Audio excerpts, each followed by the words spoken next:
Good morning. It's a pleasure to join you this morning. The Seybold experience is unique in all of the high-tech industry. There is, and always has been, an amazing feeling of community here. There's a strong sense of purpose and direction. When you come to Seybold, you get the feeling that users are still driving this industry, because in fact, you are. It's because of the power of this community that Steve Jobs is our keynote speaker this morning. Many of you remember that Steve took the stage at Seybold in San Francisco last September to report his word on the state of Apple. And he promised then to return to you at this event in New York to report again on Apple's progress. I'm here to introduce Steve, which hardly seems necessary, given who he is and who we all are.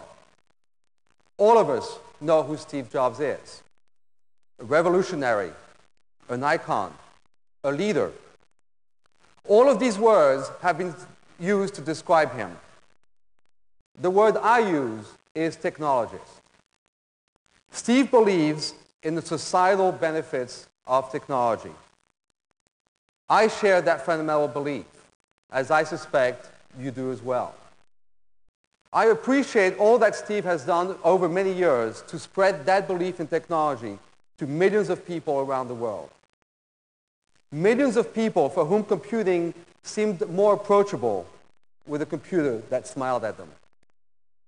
Some people credit Steve Jobs with leading the desktop revolution. Another generation first heard of him when they saw Toy Story. Still others hope he can orchestrate the recovery of one of America's most beloved brands. And who knows what lies yet ahead for this guy? I mean, really, he's still pretty young as industry icons go. Regardless of which part of his public life you are best acquainted, I'm sure that you'll all agree that Apple's current ad campaign reflects a common thread in all of what Steve Jobs is about. At the end of the day, I suspect that Steve Jobs would be most satisfied if he found that he'd gotten all of us to think different.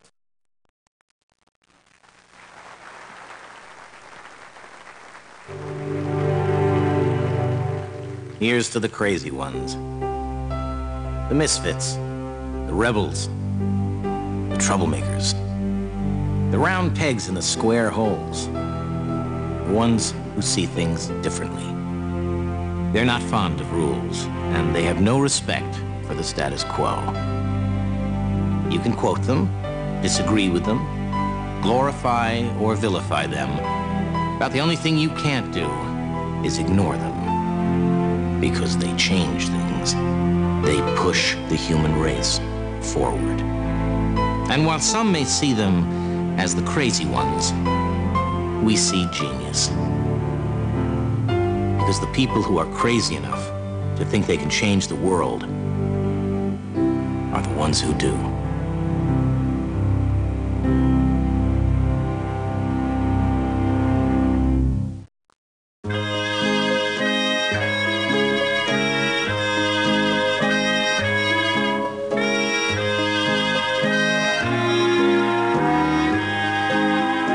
Some people think the Pentium 2 is the fastest processor in the world.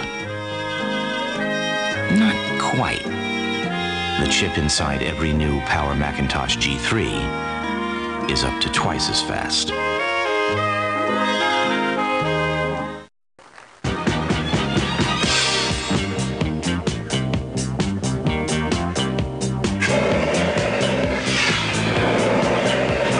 Apple Computer would like to apologize for toasting the Pentium 2 processor in public. But the fact remains, the chip inside every new Power Macintosh G3 is up to twice as fast.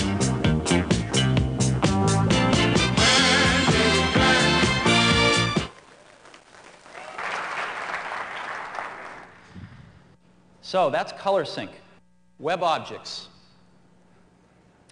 Web objects is fundamentally a dynamic publishing technology for the internet.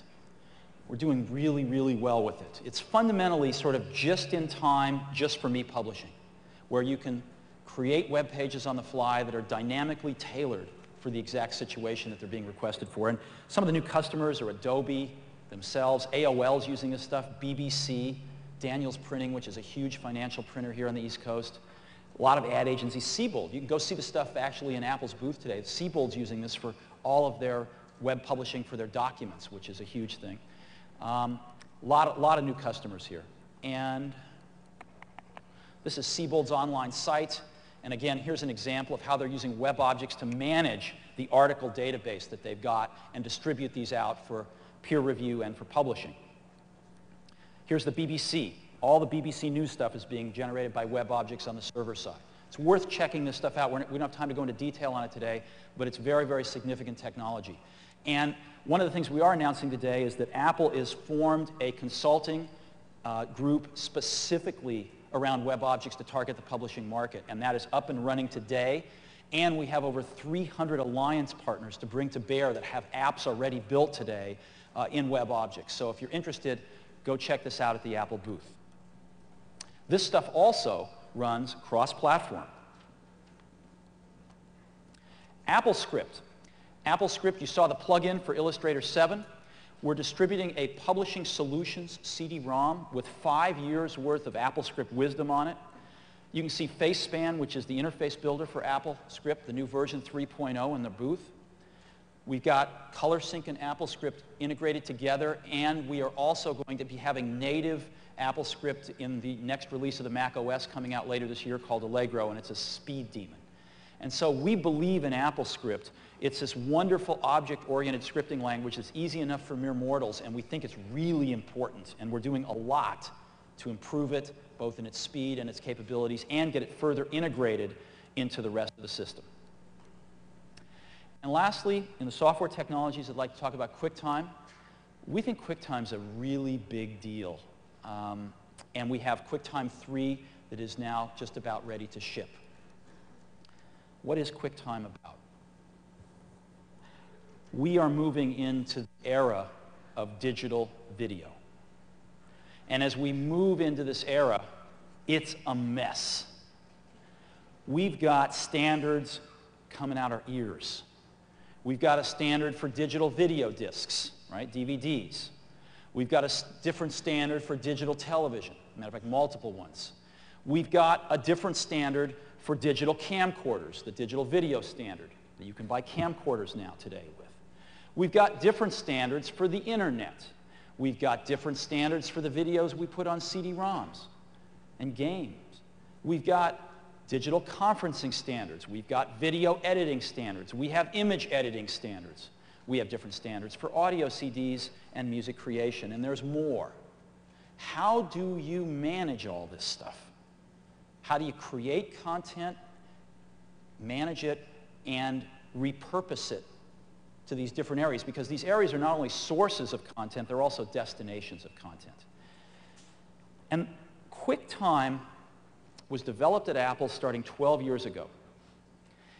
And at that point in time, people wanted to put video on PCs. And most people were saying, let's plug in these $1,000 boards, and we'll do it analogly, and we'll put video on PCs. And a bunch of people at Apple, or a few people at Apple actually, realized that this was a bad idea because no one would ever write applications for something that required a $1,000 add-in to the computer. And they realized they could do this in software, which meant free.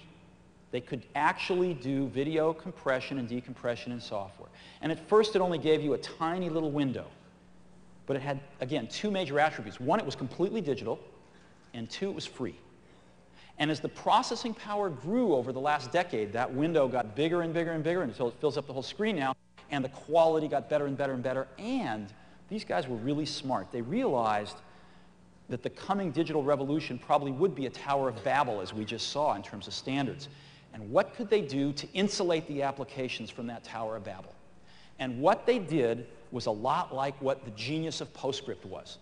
If you recall back a decade, before PostScript, every application needed to know about every printer. Okay? WordPerfect, when they were in their ascendancy, had 500 people writing printer drivers. And this was really a strange state to be in. What PostScript did was not only did it provide the applications a ton of functionality, but it isolated them from needing to know about the printers. Printers could come and go, and the apps didn't have to know about it or change. And that's what QuickTime does. It provides a ton of functionality to the app developer, but it also completely isolates you from all of these formats. And we can add codecs and change things and broaden out the platforms that QuickTime supports, and the apps don't even know, and they just get to take advantage of it all. As an example, QuickTime 3 has full digital video support, so you can just plug this thing in through FireWire to your Sony camcorder, and all the apps just have it. They don't have to add a line of code to their applications. So that's what QuickTime is. And again, if you were going to say it in a formal way, it's a unifying format and platform for multi-source and multi-destination content creation and consumption in the digital media age. It's a mouthful, but it's really important. Now, ISO, International Standards Organization. These are the guys that came up with MPEG-2, which is the standard for every digital video disc now. It's a standard that satellite broadcasting is moving towards. They are working on the next MPEG. They skipped over 3 for some reason. They're working on MPEG-4, which is going to come out in 4 or 5 years. And it's going to be the next standard to hopefully unify a lot of this stuff. And they recently picked QuickTime as the basis for the MPEG-4 standard. This is a really big deal. It was hotly contested. It was hotly contested between 2 camps. One was Microsoft. They had their own stuff, which isn't really real. And on the other hand, Apple, IBM, Sun, Oracle, SGI, and Netscape all submitted QuickTime 3. And the ISO committee picked it about a month and a half ago. This is a really big deal. So QuickTime is also multi-platform. As a matter of fact, QuickTime 3 is exactly the same source code on both the Mac and Windows. Exactly the same. Because if you're going to create a standard on computers, it's got to be completely multi-platform. So what I would love to do now is introduce Phil Schiller. Phil is Apple's Vice President of Product Marketing, and Phil's going to give us a quick demo of QuickTime 3. Thanks, Steve. Well, I'm really proud to be able to show you QuickTime 3. There's a few technologies that we get to show off with as much enthusiasm and real just pride in what it's become. As QuickTime has moved very rapidly ahead, as the technology has advanced, and we take advantage of it all. Just like the original idea of leveraging the technology and software to make it easy to work with digital video and audio. And now with QuickTime 3, we've moved dramatically ahead of anything anyone has ever seen with software, audio, and video before in the personal computer marketplace. So let's start right away by looking at some of the things we can do with video. We've brought in some new codecs with QuickTime 3, expanded what you're able to work with in all of your applications that leverage QuickTime. There's standards for the new Indio codecs from Intel. There is the new video conferencing standards, H.263, and one that we think will become the most commonly used codec in digital video. It's called the Sorensen codec. It's a codec that we work together with the Sorensen company on to bring to QuickTime, and it is only available in QuickTime. Now, one of the popular mediums for video will become the internet. Now, as you all know, the internet is like trying to suck a ton of bits right down a tight little hose, so we don't expect tremendous quality, but what we're able to do with this Sorensen video codec is enhance the quality beyond what's available today and get it out to people with something as simple as a 28.8 modem. So here is QuickTime playing from a 28.8 modem speed, and this is using streaming. So the movie starts to play as it comes to you, which means you can play long movies without a long wait.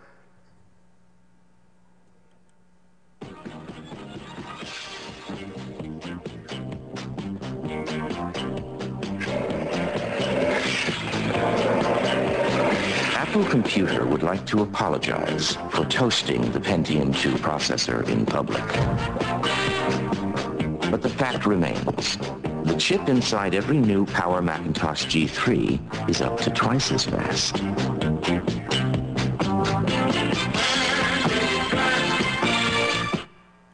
Not bad for a 28.8 modem.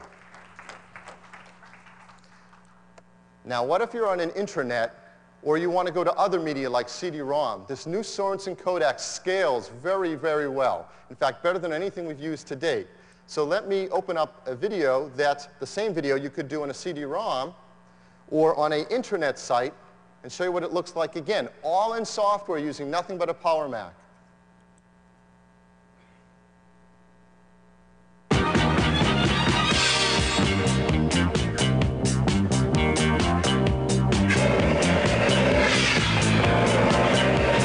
Apple Computer would like to apologize for toasting the Pentium 2 processor in public. But the fact remains, the chip inside every new Power Macintosh G3 is up to twice as fast.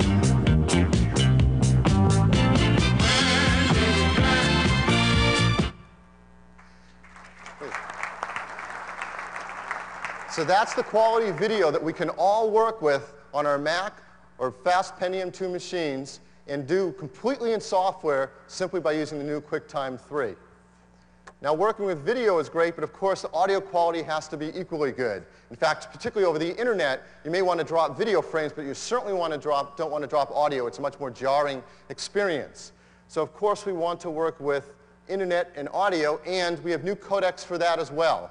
We have Qualcomm's voice codec, which brings dramatic industry standard voice quality, and we have a new codec for music audio called the Q Design codec that we worked in conjunction with a company called Q Design. And again, this codec is only available in QuickTime, and it dramatically increases the quality of audio over the internet. So first, let me bring up a 14.4 example.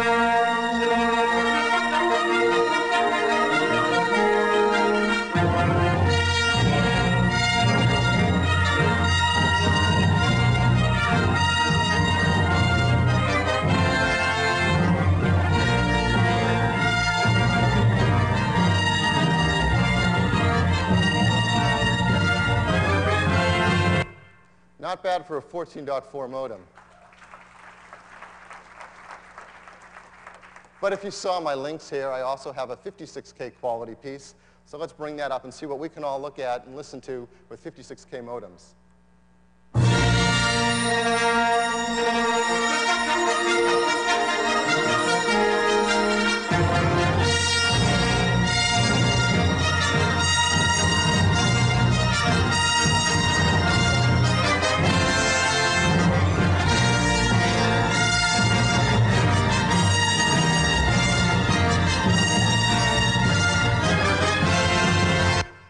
I hope you agree that the internet experience is about to get a lot more exciting and a lot more interesting with QuickTime 3 and the kind of media you can bring to it. The next thing I'd like to show is a connection now between two very important technologies that Steve talked about, QuickTime and Color Sync.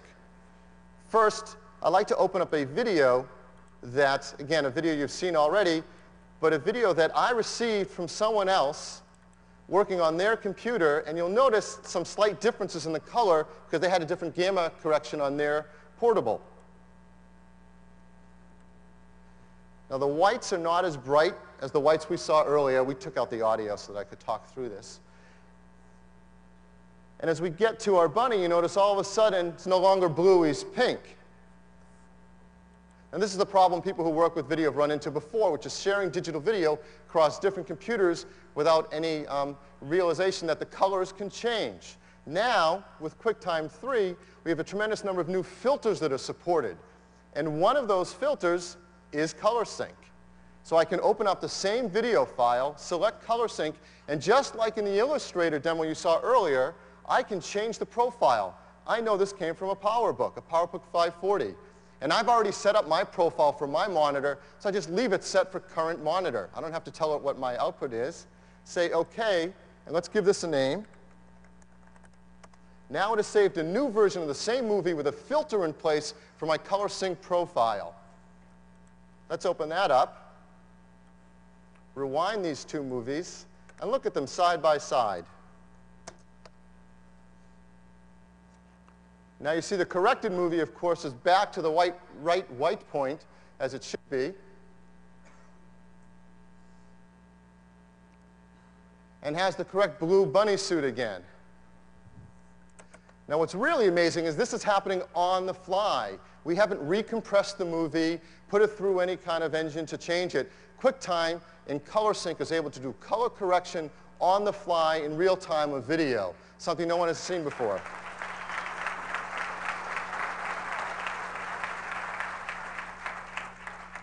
Now the last thing I'd like to show you about QuickTime 3, and there's a tremendous amount to it, you can see it in our booth, but something that a lot of people do is to work with frames directly inside Photoshop.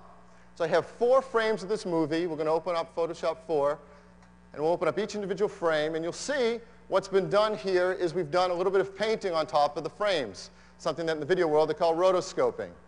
And as you see, in these individual images, we have layers. And each of the painted elements is in a different layer on top of that Photoshop image. So let me close these images. You can save that little blue dot I threw on one. And now go to the movie player application, the QuickTime 3 movie player, and I'm going to do something that was never done before, which is open a sequence of images, of Photoshop files, apply a timeline to it, and now we've opened up Photoshop images. And as I play it with the rotoscoping effect, it reads the native Photoshop files, it doesn't squash them down, it retains the separate layers and file format information, makes a movie from them, and I can go back and change those images again. Nothing has changed. My movie will automatically be updated. So now, those of us who work with Photoshop and QuickTime, you can move back and forth very quickly and very efficiently.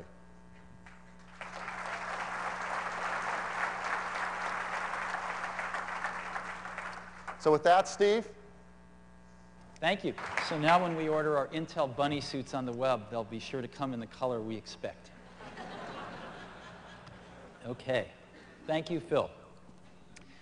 Okay, so 4 software technologies that we are focusing on for publishing. And we've gotten rid of a lot of cruft, and there's a lot of energy being focused on each of those 4 technologies. And I think you're seeing some of the progress we're making today. And 3 of the 4 are cross-platform today. And we're announcing that we'll deliver them by the end of this year where they don't exist today. Hardware. We got 4 things I'd like to tell you about today. First, it's a flat panel display. Second, some RAID disk drive stuff. Third, some FireWire stuff. And fourth, some really fun stuff on the G3s. So first, I'm very happy to introduce the Apple Studio Display here today. It's Apple's first flat panel display, and it's very hot. It's got a 15.1-inch viewable area, which is equivalent to what you get on about a 17-inch CRT. Okay? This is big. It's 1024 by 768 dots resolution. It's got no flicker. It is incredibly bright. This is one of the brightest LCDs we've seen. We've worked tremendously hard on the engineering to get this thing incredibly bright and incredibly sharp. Much different than you've ever seen on a CRT. And this is shipping in May. And we're very happy about it. I've got one right here, as a matter of fact. This is what it looks like. You can see it in the booth. It's really gorgeous. And we can get the lights down. You can see how bright it is. Get the lights down up here. Stage lights. There we go. This thing is very, very bright. And it's incredibly crisp. So you should go check it out where you can see it up close. Now, today these kinds of displays are priced at around $3,500 and up. Compaq's, as an example, about $3,500. We have spent a lot of time value engineering this product, and we're pleased to be able to bring it to you for $1,999.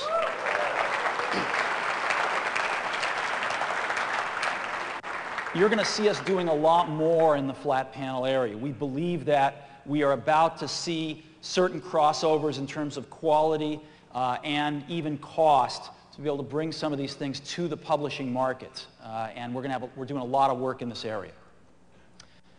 The second thing I'm really happy to talk to you about today is FireWire. As you know, Apple invented FireWire.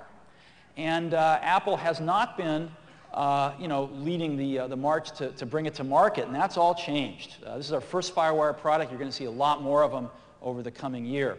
And this is, of course, the IEEE standard that was adopted based on Apple's FireWire technology. This allows us to plug in this card and suck in digital video from our Sony camcorders directly into QuickTime. There's an Adobe Premiere plugin that comes with this card as well, and it's $299, and it's shipping next month.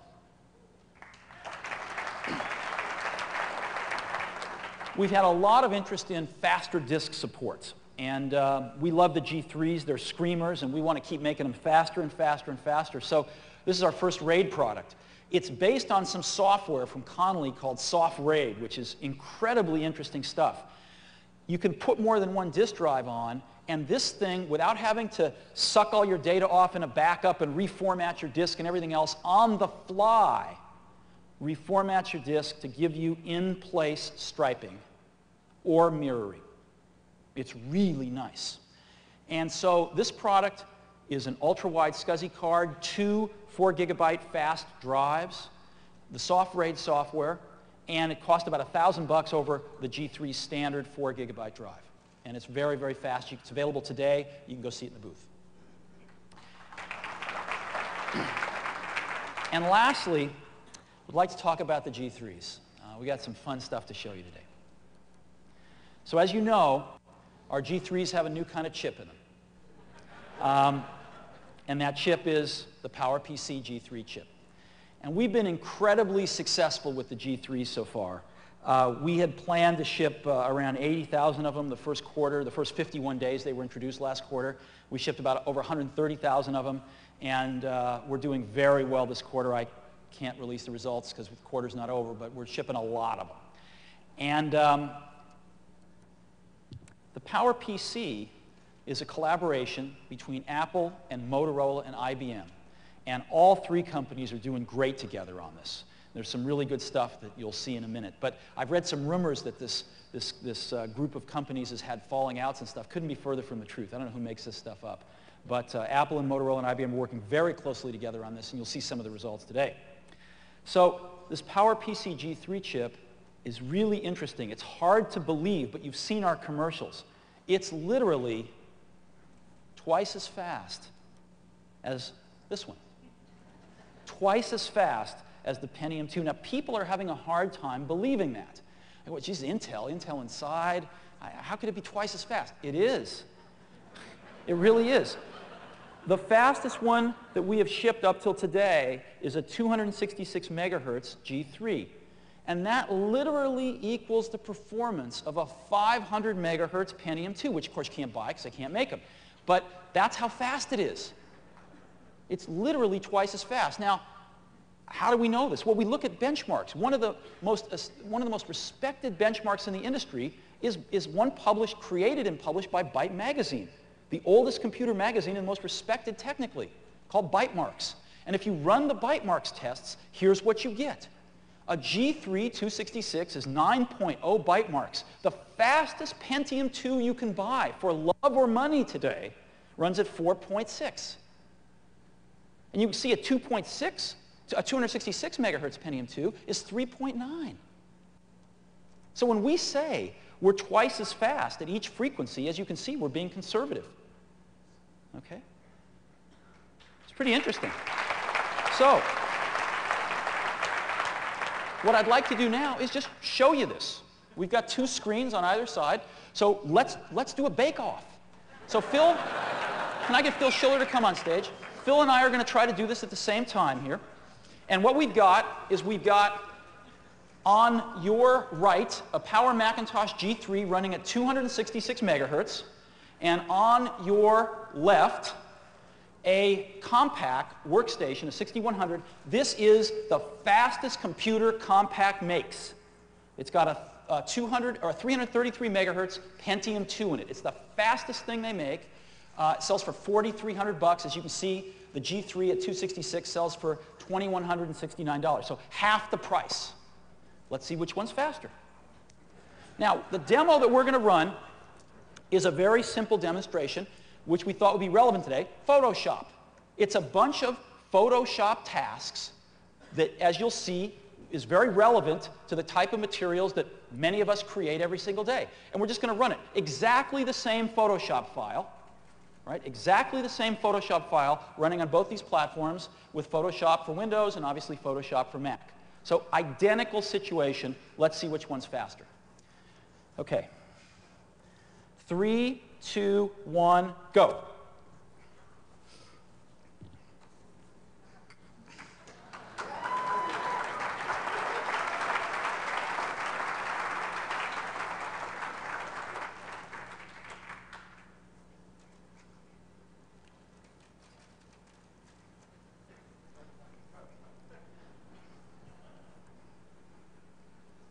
Done. On the Mac Power side. Mac's done. You can see a little gold plaque at the bottom that says Shui, and it's done.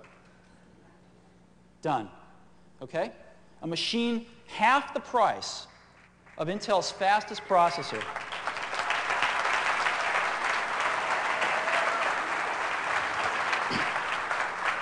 Great. We have more. So, I am very pleased today to announce that we have a new product, 300 megahertz, on sale as of now. This has got a 1 megabyte cache, 1 megabyte level 2 cache running at 2 to 1, so that's running at 150 megahertz. That's a very fast cache. This product is 20% faster than the 266. It, on another benchmark, Mac Bench, breaks the 1,000 barrier for the first time. This is incredible. I mean, if you go back 4 years ago, you know, with the first Power Mac, the first Power PC Macs, right, this is 10 times faster than the first Power Macs 4 years ago. And it's available today. And this thing is equivalent to a 600 megahertz Pentium 2, which, of course, you can't make today. And take a look at the byte marks. Breaks 10 for the first time, 10.2, again, compared with what you've seen before on the Pentium. And we'd like to show you this one. So we're going to use the same setup, compact system on the right, Power Mac G3 running at 300 megahertz on the left.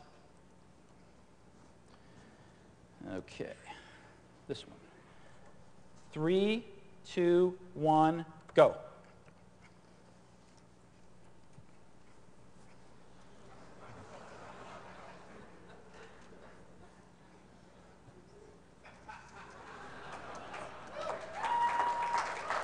Done.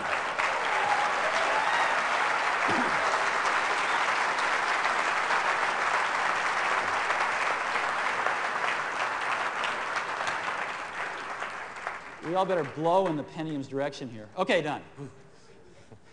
So, as you can see, dramatically faster. And if you're doing this stuff all day long, this can add up to several extra hours with your family each day.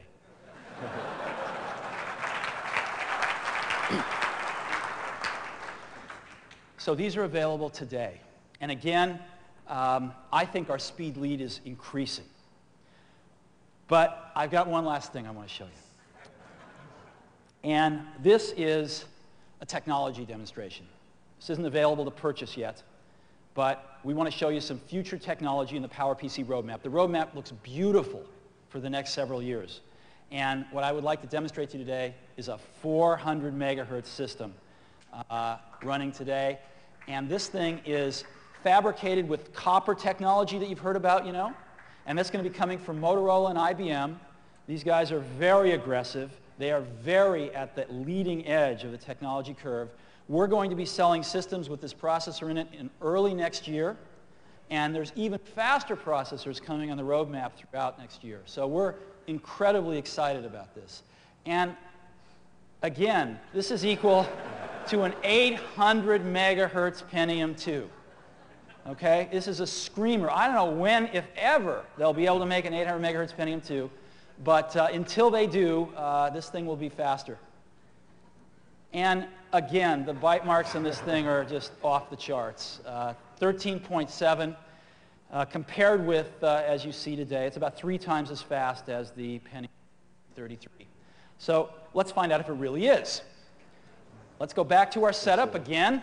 We've got a Power Mac G3, 400 megahertz on the right, and we've got our compact, fastest Pentium 2 available for love or money, 333 megahertz on the left. Okay. 3, 2, 1, go.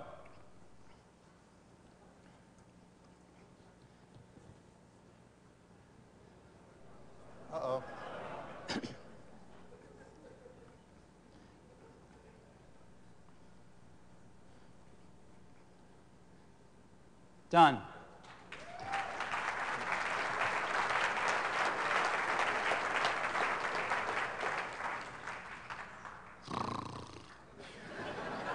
Done. You want to see that again? Let's just show you that again. Okay. This is on. I want to go to image, right? File. File. Yeah, okay, file. There we go. Da-da-da-da, da-da-da-da. Okay. Great. Ready? 3, 2, 1, go.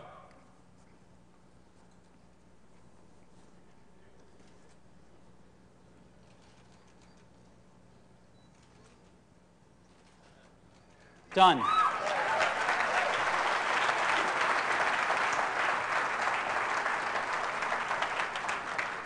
Okay.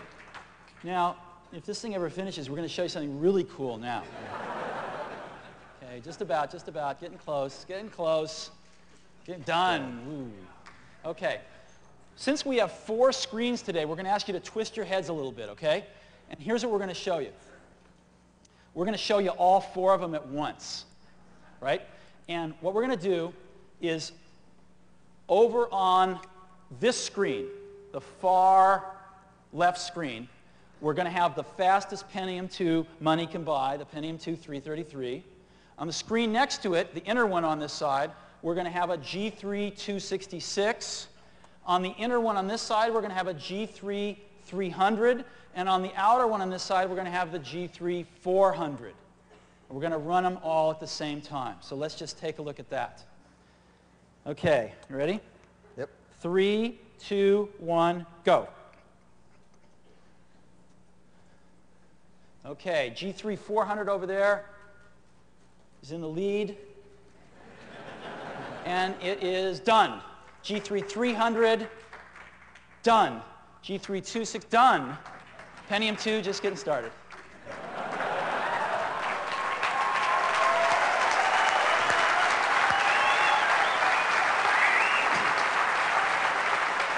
Done. Okay, we got one last thing to show you that's kind of fun. One of the other applications that people use a lot is Macromedia's Director, right? How many of you use Director here? Right, a lot of folks. So we prepared a Director script, actually for our own use, to help us market our own products. This thing's about a 32 megabyte Director script, nothing big by Director standards. And we're going to run it exactly the same script again on all 4 products. Again, the fastest Pentium 2 money can buy over there on the far left. G3 266 on the inner screen, G3 300 on the inner screen, G3 400 over there on the outer screen. And we're going to run this Director script as soon as we're all set up here. Bill, we ready? Almost. All set. Okay. 32 megabyte Director script, exactly the same on all 4 products.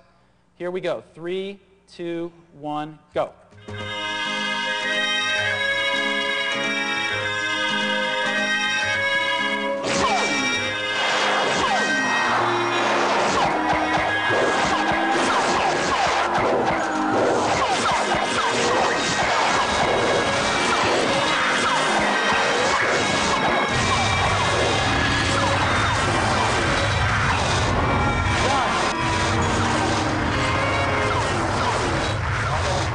Done.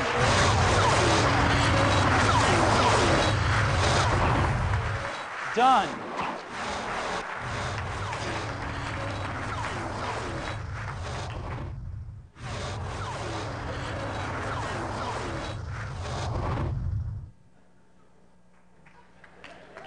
Done.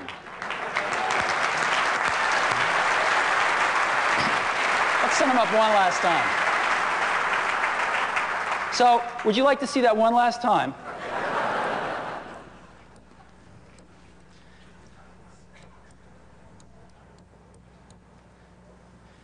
Okay, you ready? Sure. Again. I wonder how it'll come out this time. Yeah, I wonder how it'll come out this time. Okay. 3, 2, 1, go.